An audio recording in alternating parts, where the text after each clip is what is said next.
എല്ലാവർക്കും നമസ്കാരം. അപ്പം നമ്മൾ ഇന്ന് റിവ്യൂ ചെയ്യാൻ പോണ പടം തുടരും. പടത്തിനെ കുറിച്ച് പറയേണ്ട ആവശ്യമില്ല, ഭയങ്കര ഹൈപ്പിൽ പോണ സിനിമയാണ്. കാരണം നമ്മുടെ ലാലേട്ടൻ്റെ സിനിമയാണ്. പലരും പല അഭിപ്രായങ്ങളാണ് പറയണത്. ഏറ്റവും കൂടുതൽ ഞാൻ കണ്ട അഭിപ്രായം അല്ലെങ്കിൽ ഞാൻ കേട്ടത് പഴയ ലാലേട്ടനെ തിരിച്ച് കിട്ടി, പഴയ മോഹൻലാലിനെ കണ്ട ഒരു ഫീലിംഗ് കിട്ടി, പഴയ ഒരു സിനിമ കണ്ട ഫീലിംഗ് കിട്ടി എന്ന് പറയുന്നുണ്ട്.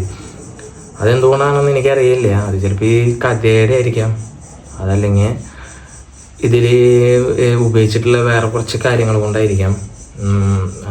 അതിനെ കുറിച്ചിട്ടൊന്നും പറയാനായിട്ട് ഞാൻ വരുന്നില്ല. എനിക്ക് കണ്ടിട്ടുള്ള അഭിപ്രായം ആണ് ഞാൻ അവിടെ പറയണത്. ഫസ്റ്റ് ഓഫ് ഓൾ, പടം അടിപൊളി പടമാണ്, എനിക്കിഷ്ടപ്പെട്ടു. പക്ഷേ ഏവറേജ് അല്ല, എന്നാലും ഭയങ്കര നല്ല പടം അങ്ങനെ പറയാനും പറ്റുന്ന ഒരു പടമല്ല. ഒരു ഫ്രഷ് കഥ എന്ന് നമുക്ക് പറയാനായിട്ട് പറ്റില്ല. പക്ഷേ എവിടേക്കോ ചെറിയൊരു പുതുമ ഉണ്ട് ഈ പടത്തിന്. അത് ഇതിൻ്റെ മേക്കിംഗ് സൈഡാണ്. അടിപൊളി മേക്കിംഗ് ആണ്, സിനിമാറ്റോഗ്രാഫി അടിപൊളിയാണ്, എഡിറ്റിങ് അടിപൊളിയാണ്, അങ്ങനെ സ്ക്രീൻ പ്ലേ വളരെ നന്നായിട്ടുണ്ട്. അങ്ങനെ എല്ലാം കൊണ്ടും ആണ്, അങ്ങനെ കുറച്ച് സാധനങ്ങൾ കൊണ്ട് നമുക്ക് പറയാനായിട്ട് പറ്റും.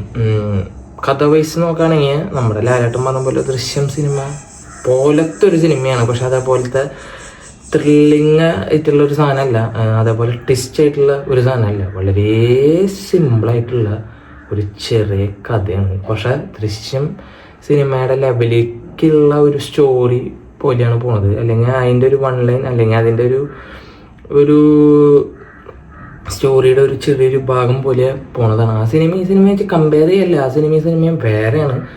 പക്ഷെ ഒരു ഏകദേശം ഐഡിയ കിട്ടാൻ വേണ്ടിയിട്ടാണ് ഞാൻ പറയണത്. വളരെ അതിമനോഹരമായിട്ട് നമ്മുടെ ലാലേട്ടൻ അഭിനയിച്ചിട്ടുണ്ട്. ലാലേട്ടൻ്റെ പെർഫോമൻസിൻ്റെ 10ൽ 1-2 നമുക്കിതിൽ കാണാൻ പറ്റുള്ളൂ. കാരണം ഭയങ്കരമായിട്ടുള്ള ഡയലോഗുകളൊന്നും ഇല്ലാത്ത, എന്താ പറയുക, ഭയങ്കര സിമ്പിളായിട്ട് പോണ ഒരു ക്യാരക്ടറാണ്. ഇൻ്റർവെല്ലിൽ കഴിഞ്ഞാൽ കുറച്ച് സാധനങ്ങളുണ്ട്, കുറച്ചുള്ളൂ. ചെറിയൊരു നോട്ടം, ചെറിയൊരു ഭാവ വ്യത്യാസം, ചെറിയതായിട്ടുള്ള നടത്തം, നിപ്പ്, അങ്ങനെയുള്ള സാധനങ്ങൾ കൊണ്ടുള്ള ഒരു ആക്ടിങ് ആണ് ഇതിൽ കാണുള്ളൂ. അതല്ലാണ്ട് ഭയങ്കരമായിട്ട് ഡയലോഗ് പറഞ്ഞ് ഇങ്ങനെ അതിൽ മുഴുകിയിരുത്തണ സാധനങ്ങളൊന്നും ഇതിലില്ല. അതെനിക്ക് ഭയങ്കര ഡിസപ്പോയിൻ്റ് ചെയ്തു. കാരണം ഞാൻ അങ്ങനെ പ്രതീക്ഷിച്ചിട്ടാണ് ചെന്നത്. ചിലപ്പോൾ എൻ്റെ പ്രതീക്ഷ അങ്ങനെ ആവാത്തത് കൊണ്ടായിരിക്കും ചിലപ്പോൾ എനിക്ക് അത്രയും അങ്ങോട്ട് ഇതാവേണ്ടിരുന്നത്. നല്ല കഥയാണ്, പീക്ക് ലെവല് ആക്ടിങ് ആണ് എല്ലാവരും. കാസ്റ്റിംഗ് ഒക്കെ കറക്റ്റ് സാധനങ്ങളൊക്കെ കാസ്റ്റിങ്. ഞാൻ ചില സമയങ്ങളിൽ വിചാരിച്ചു ഇതിനെ ഇവിടെ കൊണ്ടുവന്നത്, ഇതിൻ്റെ ആവശ്യം ഉണ്ടായിരുന്നില്ലല്ലോ എന്ന് വിചാരിച്ചു. പക്ഷേ അത് പറഞ്ഞ് കുറച്ച് നേരം കഴിയുമ്പോഴേക്കും അത് നമ്മളെ തെറ്റിക്കും.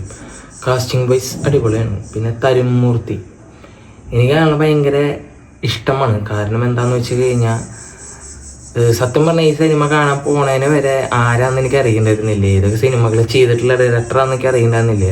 പക്ഷെ ആളുടെ പടങ്ങൾ എനിക്ക് ഇഷ്ടമായിരുന്നു. അതിലൊന്ന് ഓപ്പറേഷൻ ജാവ, 2 സൗദി വെള്ളയ്ക്ക് എനിക്ക് ഭയങ്കര ഇഷ്ടമുള്ള പടമാണ്.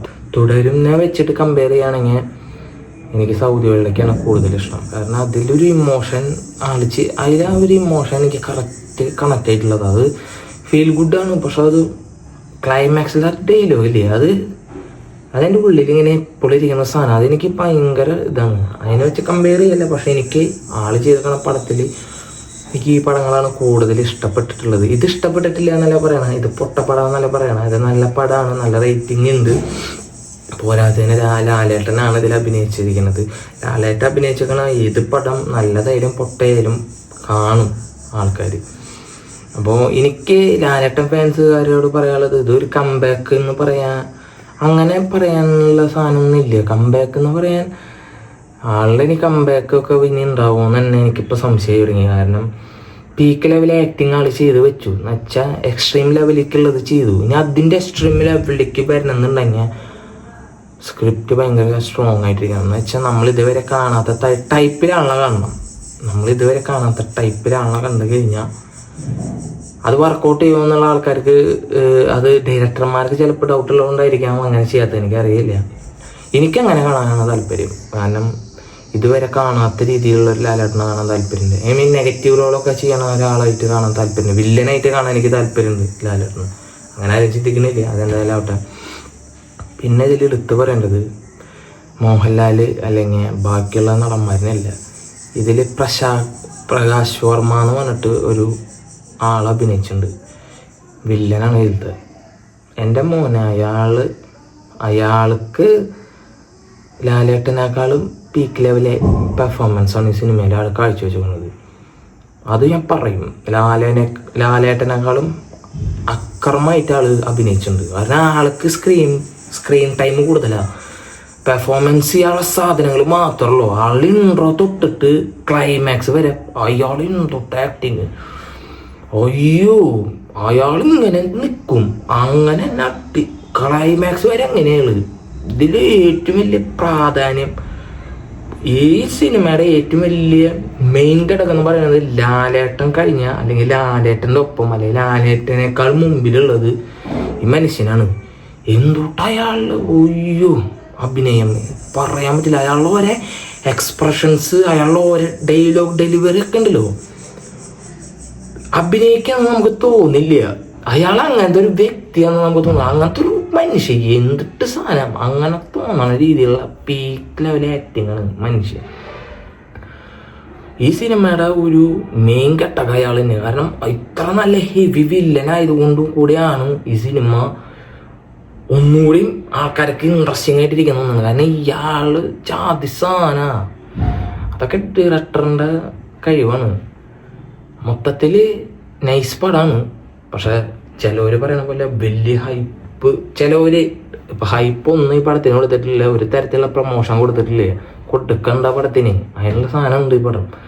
പക്ഷെ എപ്പോഴും എനിക്ക് എന്തോ ഒരു തൃപ്തി കുറവ്. കുറച്ചും കൂടിയും ഞാൻ ട്രെയിലർ കണ്ടപ്പോൾ വിചാരിച്ചു പോയി, അല്ലെങ്കിൽ എക്സ്പെക്റ്റ് ചെയ്തു വരും എന്തെങ്കിലും സംഭവം ഉണ്ടാവും എന്ന് വിചാരിച്ചു.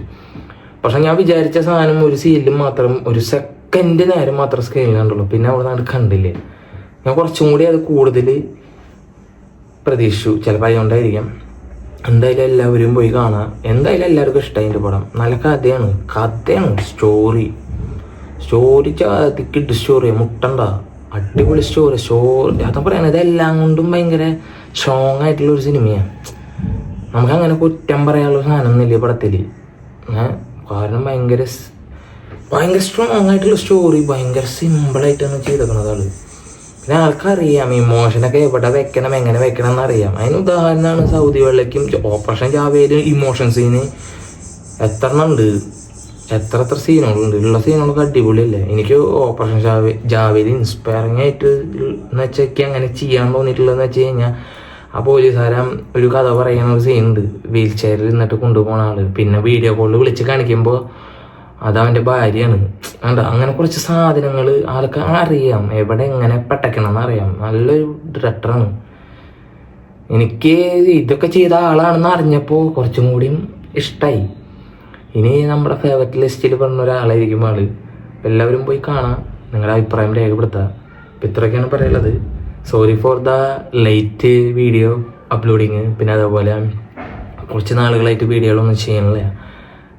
കുറച്ച് നാളുകളായിട്ട് ചെയ്യാൻ പറ്റാത്ത കുറേ സാഹചര്യങ്ങൾ കൊണ്ടാണ്. എന്ന് വെച്ചാൽ നമ്മൾ അങ്ങോട്ടും ഇങ്ങോട്ടും പോക്കും വരവും അങ്ങനെയൊക്കെ ആയിട്ട് അങ്ങനെ. അപ്പോൾ ഇത്രയൊക്കെയാണ് ഈ വീഡിയോനെ കുറിച്ച് പറയാനുള്ളത്. നിങ്ങൾ കണ്ടിട്ട് നിങ്ങളുടെ അഭിപ്രായം പറയാം. വേറെ വല്ല സിനിമകളുടെ റിവ്യൂ ചെയ്യണമെന്നുണ്ടെങ്കിൽ പറയാം. അപ്പോൾ മറ്റൊരു വീഡിയോ ആയിട്ട് വരുന്നവരിക്കും എല്ലാവർക്കും ബൈ.